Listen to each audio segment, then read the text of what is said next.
हरियाणा के अंदर, स्पेशली गुड़गांव के अंदर। तो ये बिल्डर की रिस्पॉन्सिबिलिटी है कि वो 24 मीटर का रोड रेजिडेंट को कैसे ला के देगा ड्यूरिंग ओसी रिसीविंग, कि वो उसको किराए पे खरीदेगा, किराए पे लेगा, लीज पे लेगा, उसको खरीदेगा लैंड पार्सल को, या गवर्नमेंट उसको एक्वायर करेगी। लेकिन इस 24 मीटर का रोड को खोलने के लिए अभी तक गवर्नमेंट ने भी या सिग्नेचर ने भी या किसी भी दूसरी अथॉरिटी ने, रेरा ने, डीटीपी ऑफिस ने, किसी ने भी अभी तक इनिशिएटिव नहीं लिया है इस चीज के ऊपर। आज हमें नाले वाले रास्ते से आना पड़ रहा है, उसके उधर नाला है और इधर खाई है। कोई भी गाड़ी, इंसिडेंट हो भी चुके हैं, गाड़ियां गिर भी चुकी हैं, ऐसा नहीं है कि उसमें गाड़ियां नहीं गिरी है। और 1 साल के लंबे चेज के बाद हम लोग ये प्रोटेस्ट कर रहे हैं। आज हम मीडिया ब्रीफिंग कर रहे हैं बताने के लिए कि अथॉरिटीज, सिग्नेचर सब लोग पार्टनरशिप में है, गवर्नमेंट भी पार्टनरशिप में है। फॉर एग्जाम्पल 1 करोड़ का अगर फ्लैट है, उस पर 7 लाख की स्टैंप ड्यूटी पे की गई है। रेड क्रॉस के और अदर एक्सपेंसेस भी उसमें होते हैं जो गवर्नमेंट के पास जाते हैं। उसके अलावा हमारा 5% जीएसटी हमने पे किया हुआ है। हमने ईडीसी और आईडीसी के रूप में भी इनको 7 से 8 लाख रुपए दिए हुए हैं। तो मोटा मोटा एक फ्लैट के ऊपर जो है 17 से 18 लाख रुपए रेजिडेंट ने गवर्नमेंट को भी दिए। तो गवर्नमेंट और सिग्नेचर की दोनों की पार्टनरशिप है, तो दोनों की ये रिस्पॉन्सिबिलिटी बनती है कि 24 मीटर के रास्ते खोले जाए।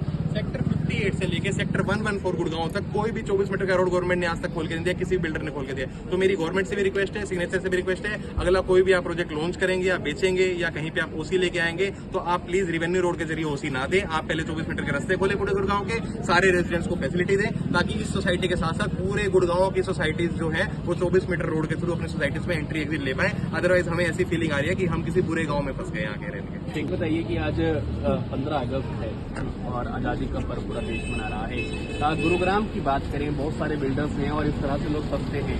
क्या अभी भी बिल्डर्स से आज़ाद नहीं हो पाए हैं लोग? जी बिल्कुल नहीं हो पाए हैं। जैसे कि आप लोग देख सकते हैं, सबसे पहले तो मैं आपके चैनल का बहुत बहुत शुक्रिया करना चाहता हूं, क्योंकि आप लोग हमारी बात सुनने आए, क्योंकि हमारी बात सुनने वाला भाई साहब कोई भी नहीं है। हम लोग परेशान हो चुके हैं। ऐसा नहीं है कि प्रशासन को, बिल्डर को, यहाँ के लोगों को इसके बारे में मालूम नहीं है। हम पिछले 1 साल, that is more than 2 crore rupees. कितने यूनिट है यहाँ पे टोटल यूनिट करीब अभी 1250 है, जिसमें कि 150 फ्लैट का और अभी एडिशन बिल्डर द्वारा किया जाएगा। तो यानी कि 1200 परिवारों को कहीं ना कहीं परेशानियों का सामना जी बहुत परेशानी है, बहुत परेशानी है। मैं अब ये बता सकता हूँ कि लोग यहाँ पर आना ही इसलिए नहीं चाहते क्योंकि यहाँ पर मूलभूत सेवाएं ही नहीं है। आपको एक छोटी चीज के लिए आपको इतनी जद्दोजहद अपनी जिंदगी में करनी पड़ती है। हम जॉब करने वाले लोग हैं, काम करने वाले लोग हैं। छोटी छोटी चीजों के लिए हम कब तक भागें, कहाँ तक भागें?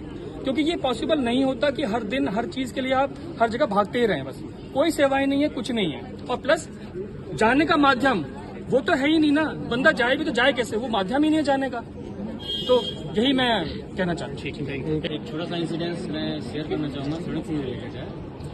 किसी अर्जेंट काम से, मेरा दिल्ली में ऑफिस है, तो किसी अर्जेंट काम से मेरी वाइफ को जाना था ऑफिस में, कुछ साइन वगैरह कराने थे। तो मैंने बोला कि साइन करके तो आ जाओ साइन करना। लिटरली 2 घंटे ओला उबर पे मशक्कत करने के बाद, मतलब मोर देन 3 पर्सन्स ने कैंसिल कर दिया, ये बोल के कि भैया नाले वाले रास्ते से हम नहीं आ रहे, गाड़ी को कुछ हो जाएगा, हम क्या करेंगे। तो यहाँ मैं ये कहना चाहूँगा कि गनीमत है कि किसी कारण से हमारे मित्र जी को आना था, तो आए, उन्होंने मेन रोड पे ड्रॉप किया, तब वाइफ किसी तरह से आ पाई। तो मतलब अगर कुछ इमरजेंसी हो ना तो बंदा तड़प के मर जाएगा, ऐसी सिचुएशन है यहाँ। तो प्लीज़ जो भी इससे रिलेटेड हैं, गवर्नमेंट बॉडीज इस पे एक्शन ले, हाथ जोड़ के रिक्वेस्ट है, इस पे तुरंत कार्रवाई करें। छोटे छोटे बच्चे भी हैं हमारे यहाँ, कुछ ऐसी मिस हैपनिंग ना हो जाए, तो जल्द से जल्द इसका निवारण करें। ठीक,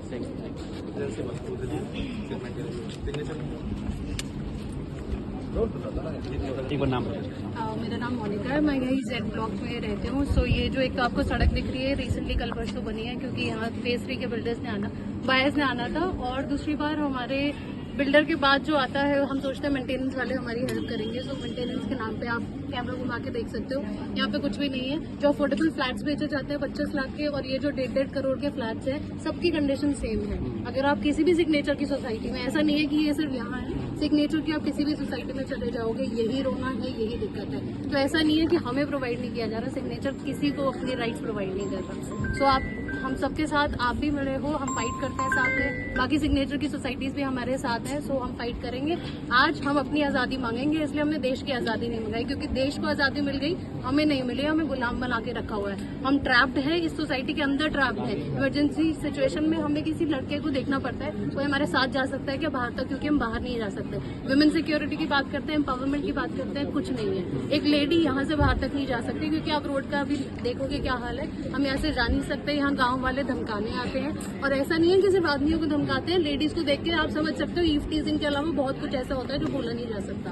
37D केस बंद कर रहे थे। आज सभी देशवासी इंडिपेंडेंस डे मनाएं, लेकिन आप बड़ी पीछे प्रोटेस्ट तो भी होना है, हमको सिर्फ एक मीटिंग के लिए इकट्ठा